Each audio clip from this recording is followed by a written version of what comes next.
अस्सलाम वालेकुम जी, कैसे हैं आप सब लोग।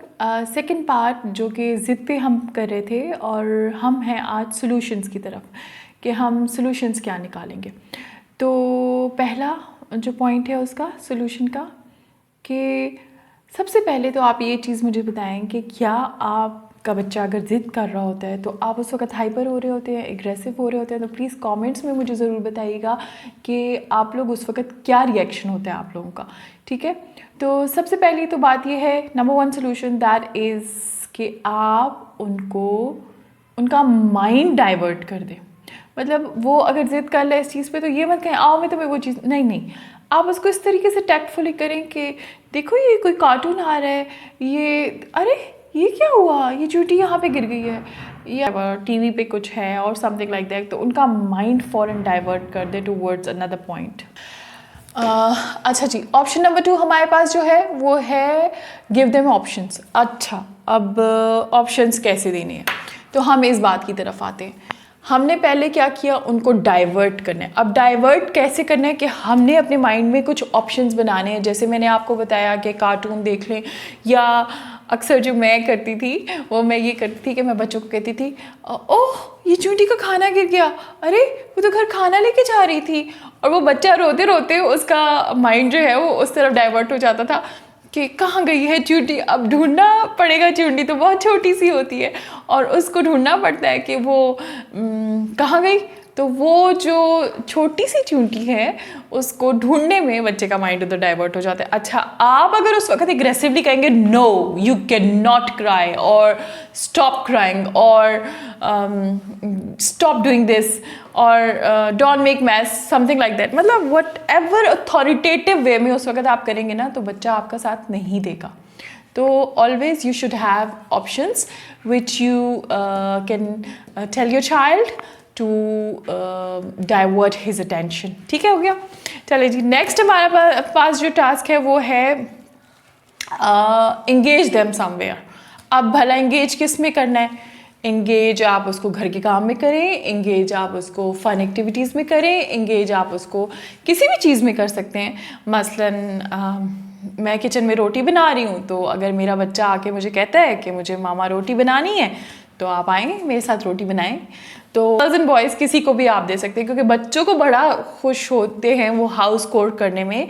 तो प्लीज़ आप उनको they use to feel like fun बर्तन धोने में या रोटी बनाने में उनको बड़ा अच्छा लगता है। और रोटी का इसलिए भी इम्पैक्ट अच्छा पड़ता है क्योंकि वो प्ले डो से खेल चुके होते हैं, तो वो एक अच्छा सा उनकी फीलिंग होती है कि मुझे ये काम करना है। हाँ, अगर बच्चा 10 ईयर्स का है या उससे बड़ा है तो उसको रिस्पॉन्सिबिलिटीज़ दें। कैसे रिस्पॉन्सिबिलिटी? मेक योर बेड, अपने बैग को क्लीन अप करें, अपने रूम को क्लीन अप करें, आप मेरी किस तरह से हेल्प कर सकते हैं, अपनी कवर को क्लीन कर लें। तो अच्छा, मैं एक और चीज़ आपको बताऊं कि बच्चों को आपने हमेशा बिज़ी रखना है। अब आपने खुद ही सोचना है कि बच्चों को हम कौन से ऐसे टास्क दे सकते हैं एज वाइज। बच्चों को चैलेंजिंग चीज़ें बड़ी पसंद हैं। उनको क्या होता है कि उनको लगता है कि हम जो काम डिफ़िकल्ट होगा, हम अडल्ट्स जो होते हैं हम कहते हैं कि हाँ ये काम मुश्किल है, मैं नहीं कर सकता। लेकिन बच्चे क्या होते हैं, बच्चों को बहुत शौक़ होता है वो डिफ़िकल्ट टास्क को, जैसे उनको क्लाइंब करने का बहुत शौक़ होता है, उनको ट्रैकिंग पे जाने का बहुत शौक़ होता है, मार्शल आर्ट का शौक़ होता है। तो ये चीज़ें आप बच्चों में किस तरह से उनको ये रिस्पॉन्सिबिलिटी दे सकते हैं, उनमें ये डाल सकते हैं ये उनको बिज़ी रखने के लिए। फॉर एग्जांपल अगर एक छोटा बच्चा है तो उसको ब्लॉक्स दे दें कि जी मुझे वो शेप बना के दें। ठीक है, अगर कोई बड़ा बच्चा है तो उसको आप मार्शल आर्ट की तरफ ले जाएं कि उसको मार्शल आर्ट कैसे उसने सीखना है और उसको इम्प्लीमेंट कैसे करना है। सो दो चीज़ें इसमें बहुत इंपॉर्टेंट है, that is physical growth and mental growth. तो दोनों इसमें कवर हो जाएंगी और वो ज़िद भी है वो डाइवर्ट हो जाएगी। जब बच्चे थक जाते हैं, मोस्टली बच्चे जब फ्री होते हैं तो वो ज़्यादा ट्रबल क्रिएट करते हैं। अगर बच्चे थक जाते हैं तो फिर वो ट्रबल क्रिएट नहीं करते। The very important topic that is communication. Communication is the key. ठीक है, जब तक आप बच्चे से बात नहीं करेंगे, उनके साथ गपशप नहीं लगाएंगे, उनके प्रॉब्लम्स को आप सुनेंगे नहीं, तो फिर कैसे मसले का हल निकालेंगे आप। इसीलिए अगर आपको मसले का हल चाहिए तो आपने बच्चे से बात करनी है। घर में कोई भी इशू है उसको आप बात करके सुलझा सकते हैं। अगर आपने ये देखा हो कि घर में चाहे अडल्ट्स हैं या छोटे हैं या बड़े हैं, जो भी हैं, जब आप उनसे बात करेंगे ना, आपका एक बॉन्ड उनके साथ बन जाता है। इसी तरह वही बॉन्ड हमारा बच्चों के साथ भी बन जाता है। सिर्फ ये नहीं होता कि हम बच्चों के साथ हंसी मजाक करें, नहीं, हमने बच्चों से पूछना होता है कि उनको क्या पसंद है, वो क्या चाहते हैं, वो हमसे क्या बात करना चाहते हैं। बाज़ वक़्त बच्चे किसी बात को मान नहीं रहे होते, तो हमें क्या करना चाहिए कि हम अपनी ही बचपन का कोई ऐसा किस्सा उनको सुना दें। अच्छा, मैं जब छोटी थी ना, तो ये हुआ मेरे साथ, फिर मैं जा रही थी और मैंने शॉप से जंक फूड ले लिया और उस जंक फूड को जब मैंने खाया तो मेरे पेट में दर्द हो गया। जब वो रिलेट करते हैं इस तरह की स्टोरीज़ को अपने साथ, तो उनको लगता है कि ये सब कुछ रियलिटी में है। हम क्या करते हैं, हम बच्चों को आर्टिफिशियल स्टोरी सुना सुना के हम उस चीज़ को एक लिहाज से उनके लिए एक बैरियर बना देते हैं। तो जब आप अपना आप डाल के देंगे तो उसको हमेशा बच्चों का पहला जो रोल मॉडल होते हैं वो मदर होती हैं, तो उनको हर चीज़ ऐसी लगेगी कि अरे मेरी माँ के साथ ही हुआ है तो डेफिनेटली मेरे साथ भी हो सकता है। तो ज़रूर इस चीज़ को माइंड में रखें कि हम कैसे बच्चे को हम कम्युनिकेट कैसे कर सकते हैं, उनको किस तरह से स्टोरी सुना के और उनके अटेंशन को ग्रैस्प करके हम अपने साथ उसकी बॉन्ड को स्ट्रॉन्ग कर सकते हैं। नेक्स्ट हमारे पास है कि बच्चों को हम छोटे छोटे इंसेंटिव दें। इंसेंटिव इन अ सेंस, आप चॉकलेट्स रख लें, आप स्टार्स रख लें अपने पास, आप स्टिकर्स रख लें अपने पास, आप कोई भी चीज़, कोई भी छोटी सी उसकी छोटी सी अचीवमेंट पे आप उसको एक स्टिकर गिफ्ट कर दें। आप उसको एक वो जो टैटू टाइप स्टिकर होते हैं कि पीछे से पानी लगा के वो हाथ पे टैटू बन जाता है, आप उसको वो दे सकते हैं। आप उनको एक छोटा सा टॉय ला के दे सकते हैं जो कि बहुत ही रीज़नेबल कॉस्ट में आ जाता है। I am not saying about कि आप हज़ारों की चीज़ें ला के बच्चों के लिए रखें। प्लीज़ बच्चों को छोटी सी चीज़ से भी खुश होने का पता हो, उसको ये चीज़ ना हो कि अरे ये क्या चीज़ है, मैं इससे तो खुश नहीं। शी और he should be thankful for small things even. तो आपने उनको इस तरह से आपने उनको ग्रोन अप करना है और इस तरह से उनमें आपने वो एक हैबिट ऑफ ग्रैटिट्यूड डेवलप करनी है कि खुशी खुशी एक्सेप्ट कर सके कि मुझे अगर मामा ने ये स्टिकर गिफ्ट किया है तो I have to be thankful about it. ठीक है, हम नेक्स्ट हमारा जो है पॉइंट है वो ये है कि हम उनके पर्सपेक्टिव से नहीं देखते। हम क्या कहते हैं, हम अपने पर्सपेक्टिव से हर चीज़ को देखते हैं। यहाँ पे मत खेलो, ये जगह ख़राब हो जाएगी, हमारा पर्सपेक्टिव है। जबकि बच्चे का मूड होगा कि मैंने ज़मीन पे बैठ के इधर ही खेलना है। अब वो इधर ही खेलने को हमारे लिए क्या होगा, नहीं भाई आप इधर नहीं खेल सकते, यहाँ पे तो ज़मीन ख़राब हो जाएगी, ये फ्लोर सारा मैसी हो जाएगा, ये रूम ख़राब हो जाएगा। तो हम क्या कहते हैं, बच्चों के लिए एक बैरियर्स क्रिएट कर देते हैं कि नहीं यहाँ नहीं खेलना, यहाँ नहीं बैठना, यहाँ नहीं खाना। हम उनकी तरफ से नहीं सोचते, हम उनकी खातिर नहीं सोचते कि वो अपने माइंड में क्या लेके चल रहे हैं। हम वो चीज़ नहीं सोचते और हम ये सोचते हैं कि कहाँ मेरी ईज़ है। ठीक है, तो आपने ये नहीं सोचना, उनके साथ उनके पर्सपेक्टिव को अंडरस्टैंड करें और उन्हीं के मुताबिक चलें। ठीक, इग्नोर करना, हम क्या करते हैं बच्चों को पहले जब वो छोटे होते हैं, जो मेन स्टबनेस की जो एज है दैट इज़ अराउंड 4 to 8 और मैक्सिमम 5-6 बहुत ही क्रूशियल ईयर्स होते हैं ज़िद के।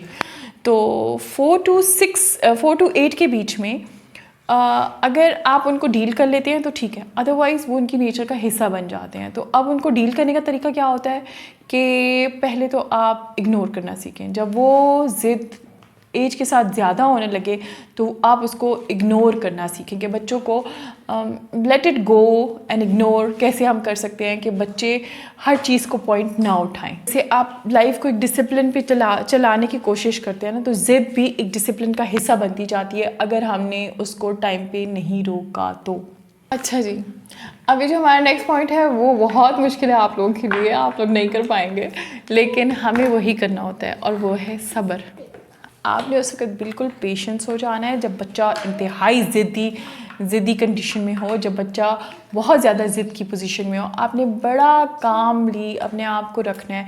आप ब्रीद इन ब्रीद आउट कर लें, आप कहीं जाके बैठ के मेडिटेट कर लें, आप उस जगह से हट जाएं। बच्चा जब ज़िद कर रहा हो आप उसके पास खड़े हो जाएं और बस ऐसे ही देखते रहें, ऐसे ये चीज़ें बहुत अच्छा काम करती हैं।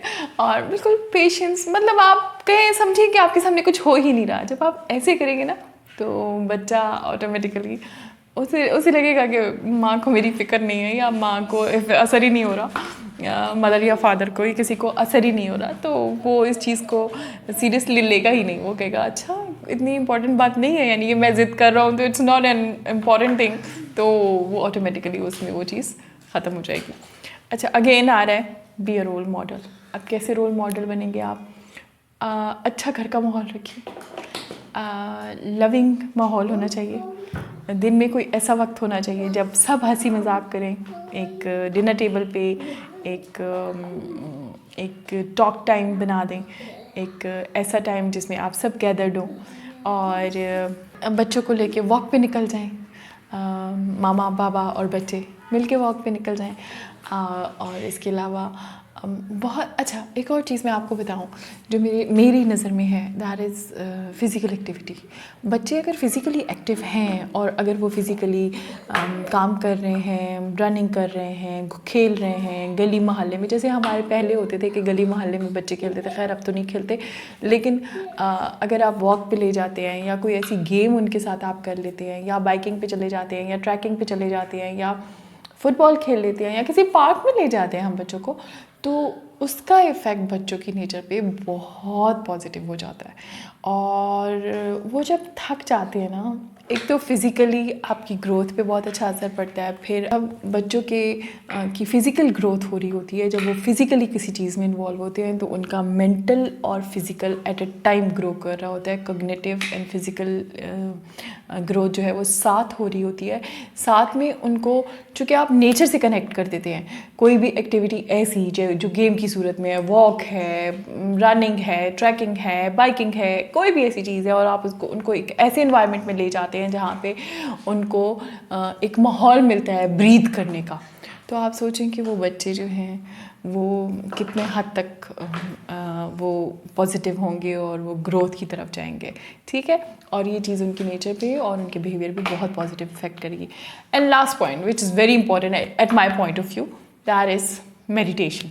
मेडिटेशन को मैं बहुत इंपॉर्टेंट मानती हूँ लाइफ में। मैं बहुत इसका, चूँकि मेरी अपनी ज़ात इससे गुज़र चुकी है, मेरे बच्चे इसमें से गुज़र चुके हैं, तो मैं मेडिटेशन को ज़रूर ऐड करती हूँ, और ज़रूर ही अपनी लाइफ में ऐड करें। ठीक है जी, चलें जी, इसके साथ आज का प्रोग्राम ख़त्म होता है। इंशाल्लाह नेक्स्ट टॉपिक को मैं फिर लेकर आऊँगी, और एज़ यूजुअल मेरा सबसे important topic that is please Allah का शुक्र अदा करें। हर छोटी बड़ी नेमत पे अल्लाह का शुक्र अदा करें। ये बच्चे, ये घर, ये खाना पीना, अल्लाह की दी हुई कोई भी नेमत, कोई भी, चाहे छोटी है या बड़ी है, कोई आपकी ज़िंदगी में चंद दिनों के लिए आया या चंद लम्हों के लिए आया या सालों के लिए आया, उसकी प्रेजेंस को एक्नॉलेज करें और सबसे प्यार करें और अल्लाह का शुक्र अदा करें। और ठीक है, अपना बहुत ख्याल रखिएगा जी। इंशाल्लाह नेक्स्ट वीडियो में मैं आपके साथ ज़रूर हाजिर होंगी। अपना ख्याल रखें, तब के लिए अल्लाह हाफ़िज़।